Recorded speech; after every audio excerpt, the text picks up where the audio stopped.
When you eat a banana, I want you to take a moment and really pay attention to how your body feels afterward, because that response is not random. A banana contains natural carbohydrates that quickly break down into glucose. And once that glucose enters your bloodstream, your body has to decide how to handle it. If glucose rises too quickly, your pancreas releases insulin to move that sugar into the cells. And insulin does more than just lower blood sugar. It also signals storage, temporarily slows fat burning, and influences hunger hormones, which is why some people feel a quick burst of energy, followed by fatigue, brain fog, or cravings not long after. Now here is what most people don't realize. The speed of digestion determines how big that insulin response will be. And that speed is influenced by what else you eat with that banana, your activity level, and even your stress levels at that moment. When you eat a banana by itself, digestion tends to be faster. But when it's eaten with a small amount of healthy fat,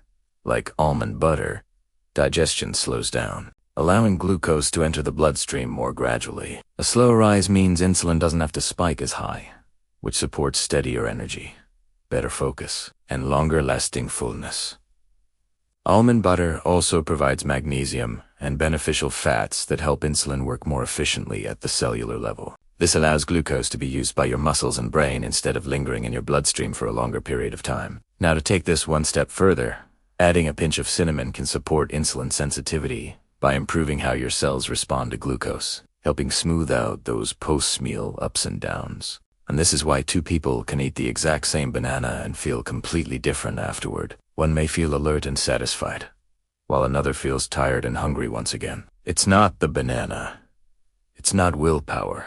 It's physiology, timing, and context. Bananas are not good or bad. They're simply information to your metabolism, and how your body interprets that information determines how you feel after you eat it. So pay attention to your energy, your focus, and your hunger signals, because they're telling you exactly how your body is responding. The same banana, the same nutrients. Completely different response. Eat your banana with almond butter. You can add a little dash of cinnamon, but ULLC, the almond butter does wonderful things for your blood sugar levels and gives you sustained energy. It helps prevent insulin from spiking, and you're going to feel much better. Your body chemistry, your physiology, will definitely love you. I hope you enjoyed this video. Please share it with your friends and family. Enjoy your bananas, and most important, make it a great day.